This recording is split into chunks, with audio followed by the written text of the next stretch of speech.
Bom dia! Você sabia que o Brasil é o quarto maior consumidor de açúcar no mundo? São 12 milhões de toneladas de consumo por ano. É por isso que o Sempre Bem de hoje fala sobre como ser feliz ingerindo menos doces. Olha, é um desafio, né? A gente vai saber os riscos do consumo exagerado de açúcar e vamos mostrar um dossiê completo sobre a diabetes. Doces e TPM. Você sabe qual é a relação entre os dois? Vamos descobrir daqui a pouquinho. Você sabia que o excesso de açúcar pode levar à depressão? Além disso, o açúcar também pode ser um dos vilões do envelhecimento precoce. Saiba isso e muito mais no Sempre Bem de hoje, que já começou.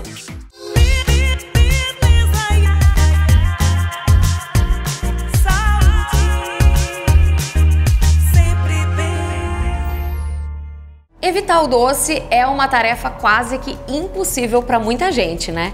Ele pode até te deixar mais feliz, mais calmo, sanar temporariamente a sua ansiedade, mas cobra caro por isso. E ainda pode trazer sérios danos à sua saúde. E é disso que a gente vai falar agora com a Melina Almeida, que é nutricionista, e com a Mariana Chaves, que é endocrinologista. Bom dia, gente, tudo bem? Tudo bem, bom dia. Bruna. Mariana, o nosso corpo, ele precisa de açúcar? Precisa.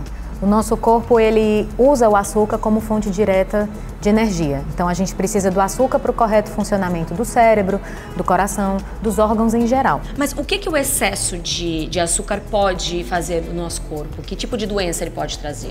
Então, o excesso de açúcar no corpo, ele estimula a liberação da insulina. A insulina que vai regular o açúcar no nosso corpo.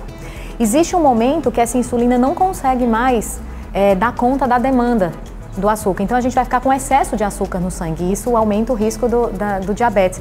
Fora que esse excesso de açúcar, ele se deposita em forma de gordura. Então o excesso de açúcar é risco para a obesidade e risco para o diabetes. E o excesso de açúcar ele também está ligado ao câncer? Então, existem já estudos comprovando que o açúcar pode sim estar relacionado a mais de 10 tipos de câncer, tá? Sem falar que a obesidade causada pelo excesso de açúcar também comprovadamente já é relacionada a vários tipos de câncer. Sim. E mais da metade da população brasileira, ela está acima do peso. Sim.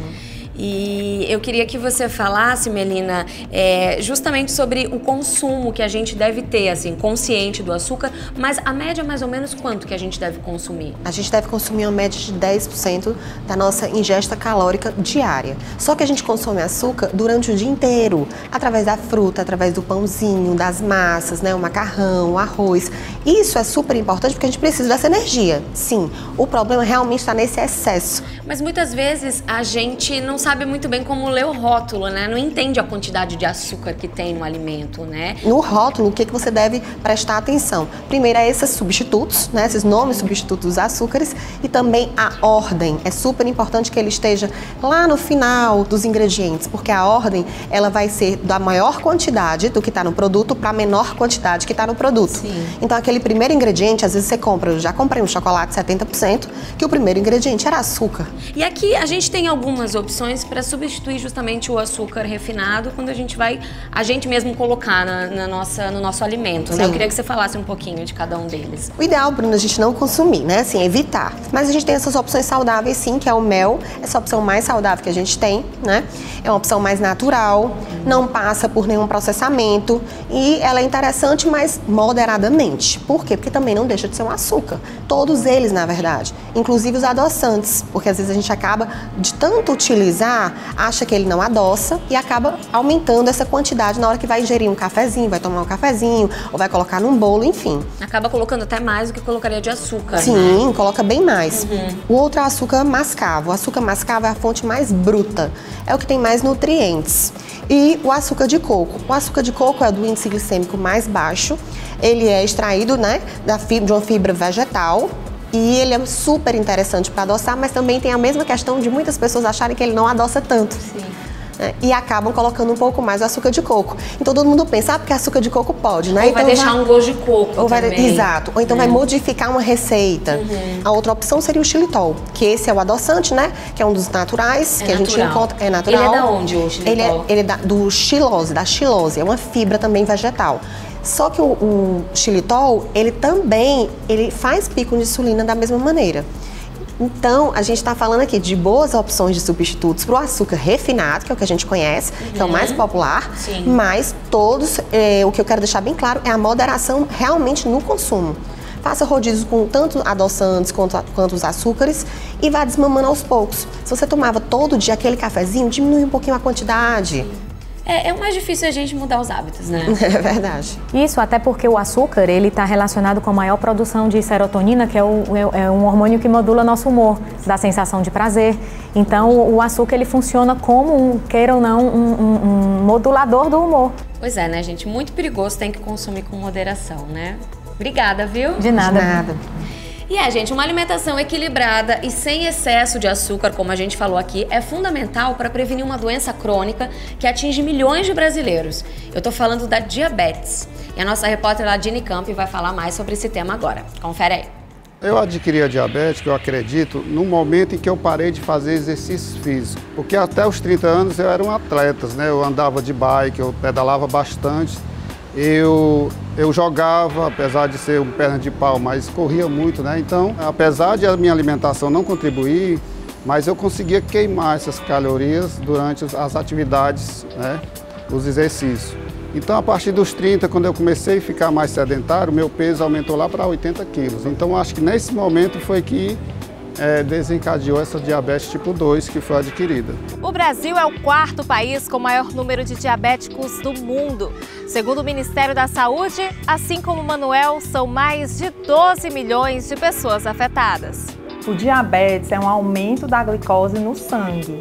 A glicose, para ser utilizada pelas células do corpo, ela precisa de um hormônio chamado insulina. Então, ou a pessoa tem um problema na produção da insulina, e por isso a glicose não consegue ser utilizada pelas células, ou então existe uma resistência ao hormônio. O diabetes tipo 1 ele é de causa autoimune. Existe um ataque às células do pâncreas que fazem com que as células não produzam mais a insulina. Mais comumente isso se manifesta já na infância e adolescência, mas às vezes pode também se manifestar mais tardiamente na vida. O diabetes tipo 1 é também chamado diabetes insulino dependente. Por quê? Porque o portador vai precisar injetar a insulina todos os dias, muitas vezes, várias vezes ao dia. Cada vez que a pessoa se alimenta, o organismo precisa de insulina para que a glicose seja captada nas células. A obesidade está diretamente ligada ao diabetes tipo 2, adquirido ao longo da vida, que representa 90% dos casos da doença aqui no Brasil. Ele normalmente acontece na idade adulta ou na idade mais avançada, mas nós temos cada vez mais casos também já diagnosticados na infância. Ele está mais associado ao ganho de peso e à obesidade, especialmente à gordura abdominal. Foi uma surpresa, porque é uma coisa que a pessoa não acha que não vai acontecer consigo mesmo, certo?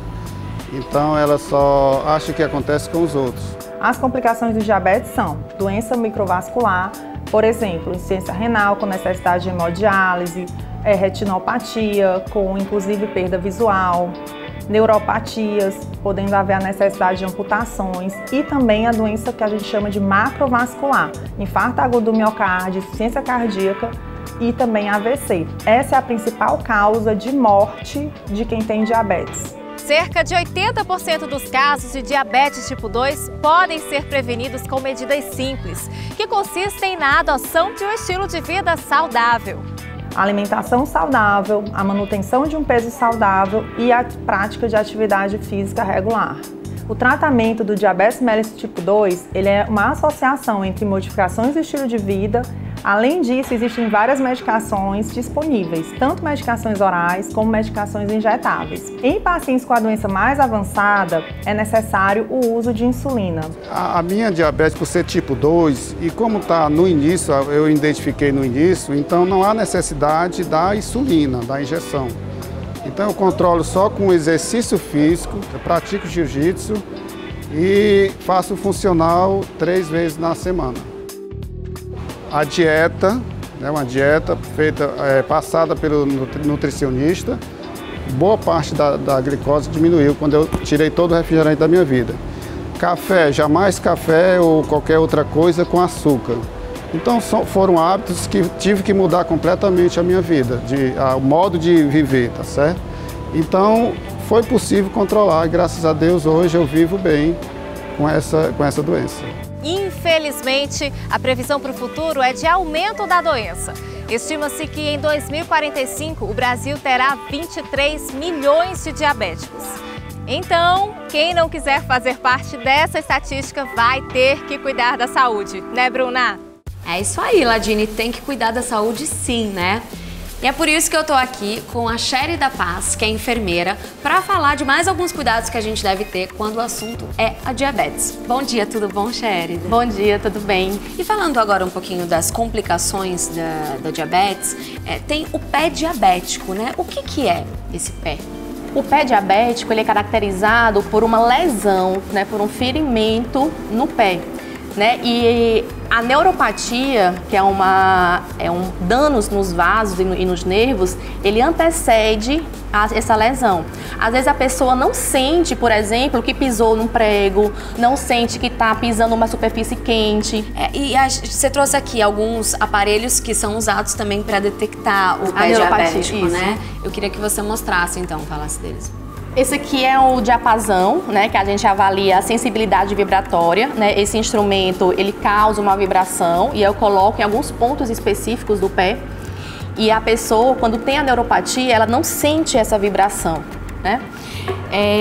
Esse aqui é um monofilamento de 10 gramas. Então, quando o paciente ele não sente esse tocar, né, eu tenho que imprimir uma pressão que faça uma curvinha, né, nesse monofilamento, e ele não sente tocar, também é indício de neuropatia. E é só no pé, essa só no pé, Tá. Alguns pontos específicos do pé. E aqui é um martelo de reflexo, né, que a gente também pode avaliar o reflexo, que são exames neurológicos, né, relacionados ao pé. E como que é feito o tratamento do pé diabético? Quem tem diabetes, né, com neuropatia ou não, tem que realizar alguns cuidados específicos, né? Não andar descalço, lavar bem os pés, enxugar bem os pés entre os dedos, hidratar, né? Porque o ressecamento também favorece o aparecimento de lesão. Então, basicamente, o pé diabético, ele acontece quando você não controlou o nível de glicemia, né? Isso, a hiperglicemia persistente, né, valores elevados de glicemia por muito tempo, né, por muitos anos, leva às complicações, né, aos danos nos nervos e nos vasos. Se uma pessoa está tendo algum tipo de crise ou de dor, ir à farmácia pode ajudar? Que tipo de cuidado que ela pode ter na farmácia? Sim, na farmácia existem profissionais, né, farmacêuticos habilitados para verificar a glicemia, verificar a pressão, né, para identificar alguma situação de urgência e emergência e fazer o encaminhamento para um serviço especializado. Inclusive tem todos esses serviços na Pague Menos lá no Clinic Pharma, né? Obrigada, Sherida. Eu que agradeço a oportunidade de estar aqui falando um pouco, né, divulgando um pouco mais de informação sobre prevenção de complicações, né, e sobre o manejo adequado da diabetes. Obrigada. Pois é, gente, agora tá na hora do Fica a Dica de hoje.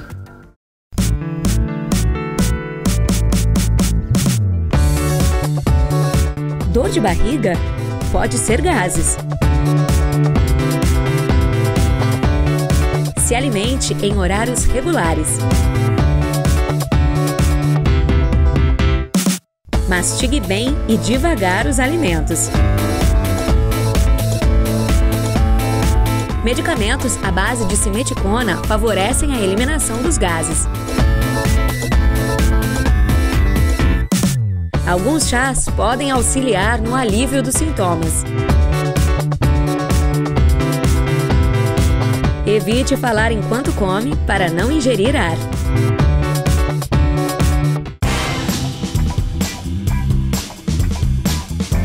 Você já conhece o Hub de Saúde da Pague Menos? São muitos benefícios e serviços com um único objetivo: cuidar de você.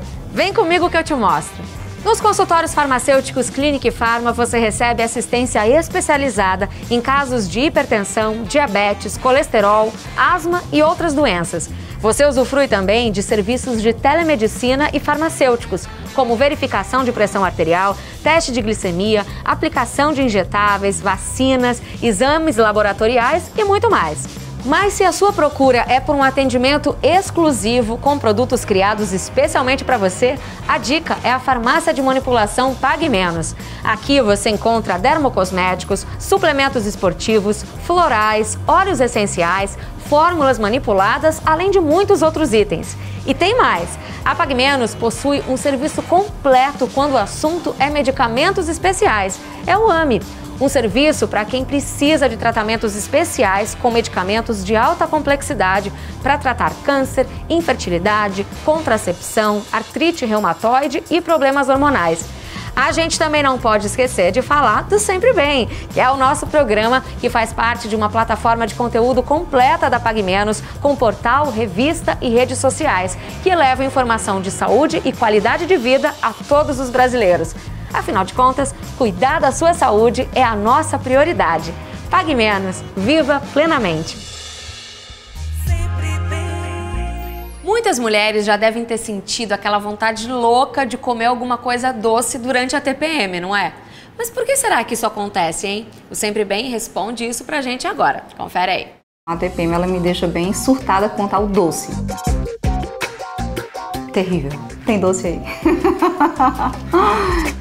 A TPM é o período que acontece assim que a gente ovula. Então, quando acaba a ovulação, o nosso organismo começa a produzir um hormônio que prepara o nosso corpo para uma gravidez. Só que na maioria dos meses a gente não vai engravidar, mas vai sofrer todas as transformações como se fosse engravidar. O que vai acontecer normalmente é o inchaço, a gente retém mais líquido, o emocional abalado, ou mais chorona, ou mais ansiosa, estressada, irritada. Totalmente, assim, quem convive comigo identifica. Eu fico logo mal-humorada, eu fico super antissocial, eu fico altamente estressada e eu brigo, assim, a ponto de chorar, de me isolar, de me excluir. O hormônio da TPM chama progesterona, que é o hormônio que prepara o nosso organismo para uma gravidez. E é esse hormônio que segura a gravidez durante os 9 meses. E como essa progesterona está muito alta, ela suprime o nosso hormônio da alegria, da felicidade, que seria a serotonina. Então é como se tivesse um desbalanço. A progesterona aumenta e a serotonina, não que ela diminua, mas ela está inibida pelo aumento da progesterona. E a gente tenta compensar a falta da serotonina descontando no doce ou na massa que acaba virando doce, né, no nosso organismo. Então isso dá uma certa saciedade para o nosso estresse da TPM, vamos dizer assim. E eu tenho um doce que é o fixo, né, que é o melaço. Então o melaço tem que ter em casa.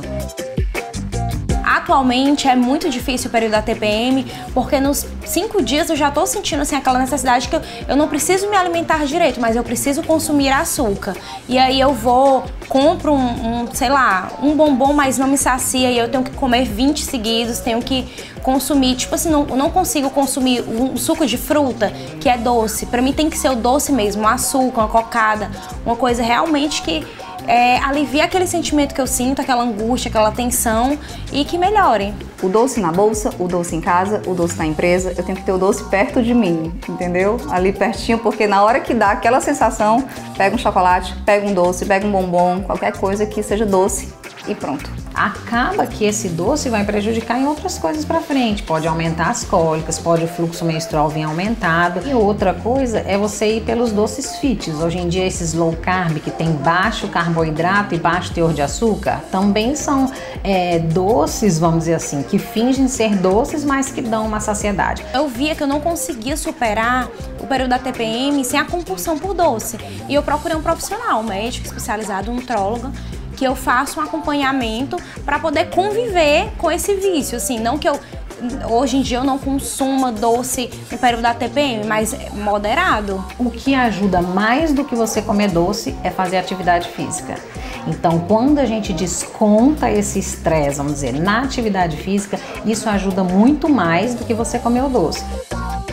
É fundamental, porque é lá que realmente eu extravaso, coloco pra fora todo aquele mau humor, estresse. Então eu vou atrás de tudo que me faça pular, suar, bike, dança. Então toda atividade que realmente me deixe leve. E realmente eu fico assim. É muito recompensador, porque eu saio de mau humor e volto feliz.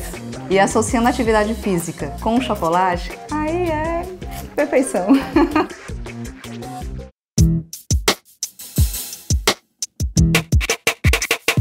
E o Saúde Express de hoje fala sobre a saúde da boca e hálito fresco. Esse é um assunto que gera muitas dúvidas, né, gente? E é por isso que o Dr. Jório tá aqui, é dentista e vai explicar direitinho aí algumas coisas pra gente. Doutor, eu trouxe aqui algumas dúvidas, viu? Vamos tirar? Doutor, vamos lá, olha. Ficar muito tempo em jejum causa mau hálito? Com certeza. Por quê? Qual é a relação? O ideal é que a pessoa pelo menos beba algum líquido, certo? Porque o ácido gástrico, tá, ele acaba passando, subindo e chegando até a boca. Então quando você fala, vai exalar exatamente esse mau hálito. O mau hálito pode ser causado por alimentos?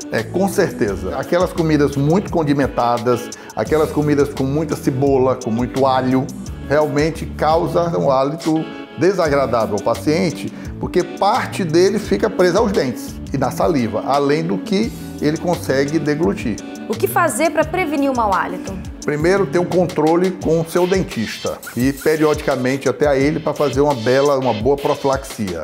E técnicas ideais de escovação. Fundamental escovar a língua. E a técnica, geralmente com movimentos rotatórios, sempre da gengiva para o dente, E o uso correto do fio dental.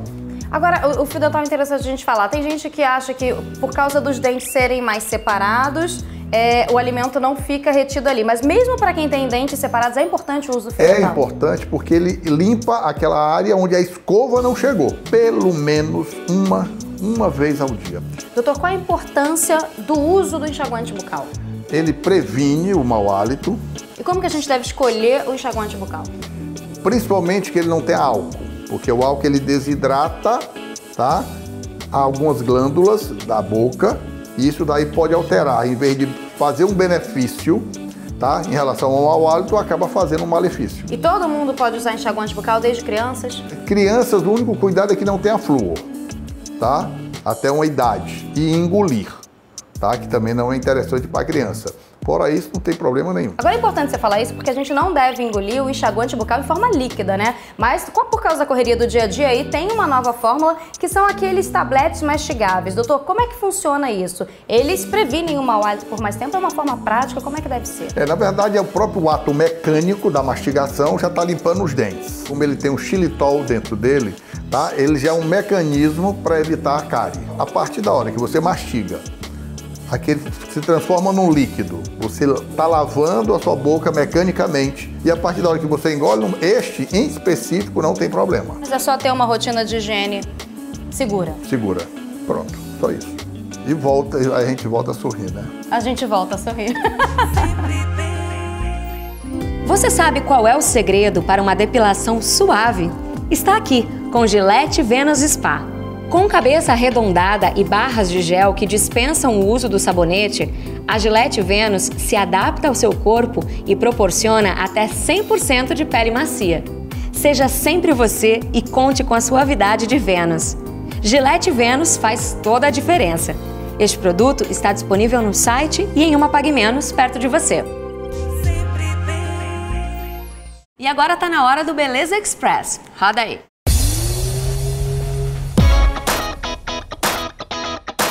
Oi gente, tudo bem? Eu sou a Mariana Rosas e eu estou de volta e com muita saudade aqui no quadro Beleza Express.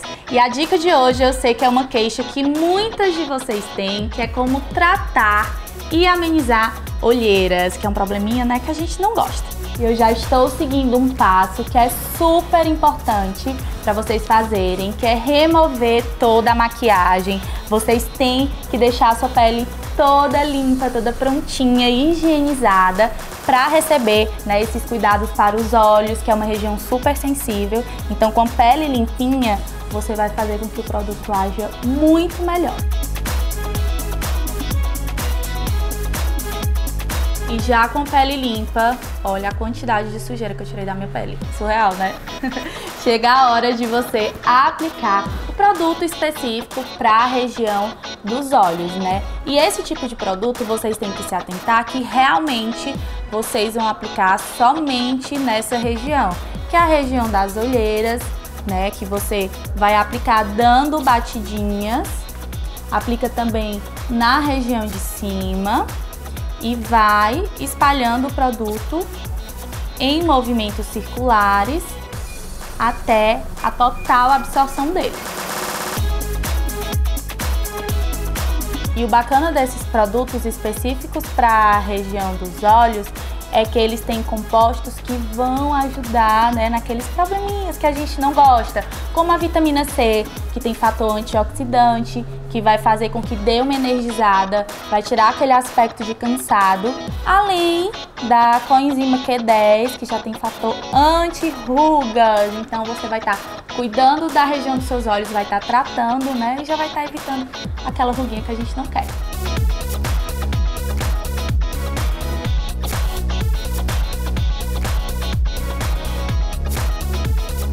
Então é isso, meus amores, eu espero muito que vocês tenham gostado das diquinhas e agora passem a cuidar melhor dessa região que precisa de tanto cuidado, que é a região dos olhos, tá? Um beijo, até a próxima! Olha só, adorei essas dicas para se ver livre das olheiras, muito bom! E agora a gente vai tocar num tema importante e urgente que interessa a toda a sociedade brasileira. De acordo com a Organização Mundial da Saúde, a OMS, a depressão atinge hoje mais de 300 milhões de pessoas em todo o mundo e pode se tornar a doença mais incapacitante até 2020.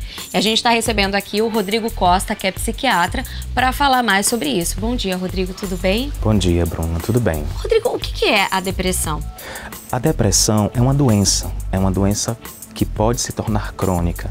É uma doença que afeta grande parte da população hoje em dia, traz sofrimento, traz comprometimento da funcionalidade e é uma das principais causas de dias perdidos na vida das pessoas. Então, assim, é uma doença que pode ser caracterizada por tristeza, falta de prazer. O paciente ele apresenta insônia, ele apresenta múltiplos sintomas. E quais são as principais causas da depressão? Por exemplo, paciente com estresse crônico, pacientes que foram abusados sexualmente na infância, eles são mais propensos a desenvolver depressão na vida adulta. E algumas pessoas, elas confundem um pouco a tristeza com a depressão. Qual que é a diferença? Tristeza é normal, todo mundo passa por isso, assim como momentos alegres também.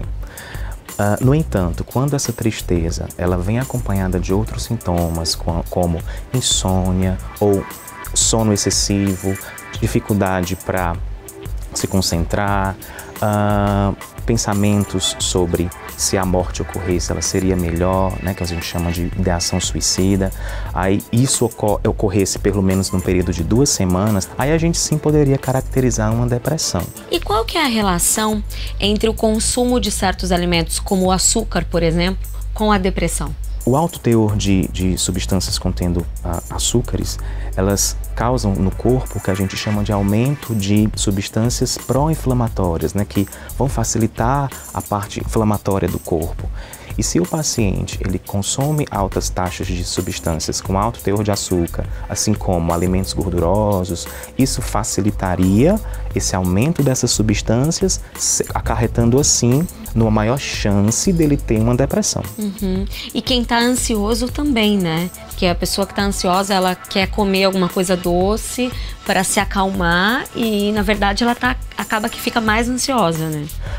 De certa forma, sim, né? Porque o chocolate ele pode aumentar endorfinas no corpo e aquela substância ela causa prazer e aquilo alivia uma certa angústia que ele esteja sentindo, mas não é o tratamento para aquele sofrimento dele. Sim. E quais são as melhores formas de se tratar a depressão e até para quem tem um parente que está passando por uma situação assim, qual que é a melhor forma de ajudar? Sim. A melhor forma de ajudar é identificar os sintomas e procurar ajuda. A depressão ela não é fraqueza, a depressão ela não é o que é muito chamado de frescura, de bobagem, ela não é um drama excessivo, ela é um problema de saúde.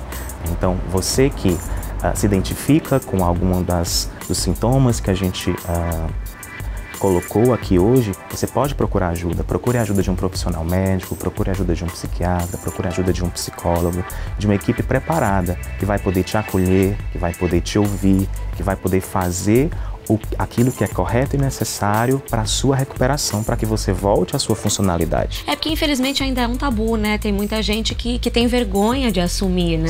Que tem depressão, que está fazendo um tratamento contra, né? E essa é uma das causas, Bruna, que faz com que haja um adiamento do tratamento desses pacientes, esse próprio preconceito, esse próprio tabu. Há um preconceito em relação, vão usar um remédio, isso vai causar dependência.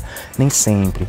Quando for necessário e bem indicado, dependendo da depressão, que ela pode se manifestar de forma leve, moderada ou grave, as medicações elas podem ser necessárias, assim como terapia, né? O paciente precisa ser ouvido, o paciente precisa ressignificar aquela forma de ver a vida. E olha, gente, aproveitando que a gente está falando de depressão, eu queria dar um outro recado.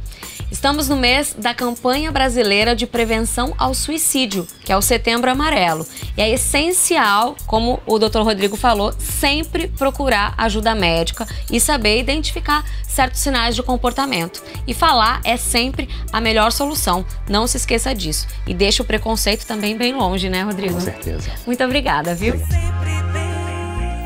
Você sabia que comer açúcar em excesso pode causar o envelhecimento precoce da pele? Pois é, e o Sempre Bem foi saber de que forma isso ocorre no nosso corpo e conta pra gente agora. Olha só. Você resistiria a uma mesa como essa daqui? Missão tentadora, né?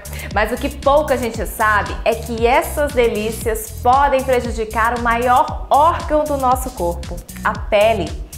Bom, por que o açúcar traz esse tipo de prejuízo para a nossa pele, Sandoval? O açúcar em excesso vai justamente fazer com que o nosso corpo produza mais insulina. Essa reação nem sempre o nosso corpo consegue absorver uma quantidade muito grande de açúcar. Também tem que observar o índice glicêmico dos alimentos, que é justamente a velocidade com que esse açúcar cai na corrente sanguínea. Todas essas reações, muitas vezes, o nosso corpo acaba produzindo partículas reativas, radicais livres, e isso é ruim, fazendo um processo que a gente chama de glicação. Uma dieta hipercalórica, uma dieta hiperglicêmica vai acarretar esse processo de glicação, que é justamente essa ligação da glicose, do açúcar, nas fibras de colágeno e elastina, prejudicando a tonicidade e elasticidade da pele. E muita gente acha que o açúcar está presente apenas nos doces, mas não é bem assim, né, Sandoval? Na realidade a gente precisa pensar que os açúcares são os carboidratos. Desses carboidratos, quais são aqueles que realmente prejudicam? Os carboidratos refinados, os farinhaços, aqueles industrializados. Agora, é importante a gente lembrar que pele saudável também precisa de intestino.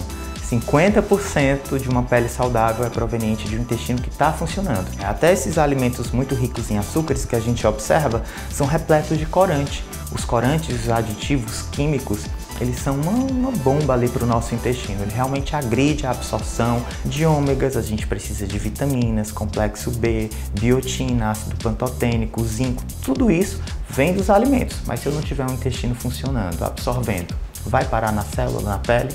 Não vai. Eu sempre fui muito vaidosa. E nessa vaidade, eu sempre busquei uma alimentação saudável. E essa busca não é de 2 anos atrás, é de mais de 10 anos, entendeu? Então eu sempre busquei ter isso como uma rotina para mim, para manter essa vaidade que as pessoas falam, que vai refletir na minha beleza, no meu cuidado e, consequentemente, na minha melhora da minha autoestima. Eu evito conservantes, certo? A minha ingesta hídrica é bem satisfatória. Busco frutas, verduras. Eu já tenho uma rotina de não comer açúcar. No dia que eu como, o organismo já tem uma certa rejeição. Uma pele muito irritada, frágil, muitas vezes quebradiça, seca demais, ou oleosa demais, inflamada, muitas rugas, muita retenção, aqueles bolsões, aquelas olheiras, é um reflexo da alimentação desse paciente. A pele perde a tonicidade, a pele envelhece, então a gente precisa usar substâncias que combatem essa glicação. Além da redução do açúcar na dieta, a gente precisa de substâncias antioxidantes e antiglicantes. Então elas vão impedir que o açúcar se ligue às fibras de colágeno e elastina, e aí elas vão fazer com que, mesmo a pessoa ingerindo açúcar, esse açúcar não se ligue e não destrua essas fibras. Então vai favorecer com que a pele não envelheça decorrendo por conta do excesso do açúcar. Aliado à minha alimentação, eu faço acompanhamento com o dermatologista, né? E ele faz sempre um tratamento na clínica, né? Aplicação de ácidos e um tratamento contínuo em casa, de cremes dermatológicos prescritos pelo próprio médico. E dentre esses antioxidantes a gente tem a luteína, o piquenogenol, a vitamina C, bastante usada, né, bastante já consagrado o uso, tanto tópico quanto oral, vitamina E, que é o resveratrol. Então a gente tem todas essas substâncias que podem nos auxiliar ao combate ao envelhecimento.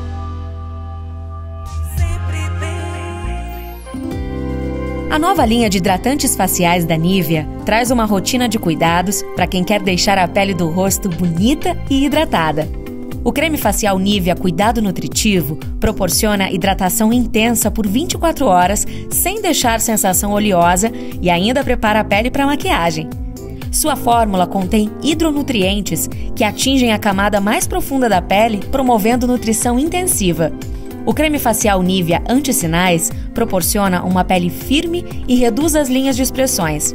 Sua fórmula contém vitamina E, que ajuda na prevenção de rugas, melhora a cicatrização e age como um potente lubrificante e hidratante. Além disso, protege a pele contra os raios UVA e UVB. E tem o creme facial noturno, que auxilia a renovação celular e promove hidratação profunda com tecnologia HydroWax, que é a base de água e ceras. Toda a linha Nivea você encontra no site e nas lojas da Pague Menos em todo o Brasil. E se você gostou do programa de hoje, é só acessar o nosso portal, se inscrever nas nossas redes sociais e aí compartilhar os nossos quadros, as nossas matérias. Então aproveita e deixa a sua mensagem também.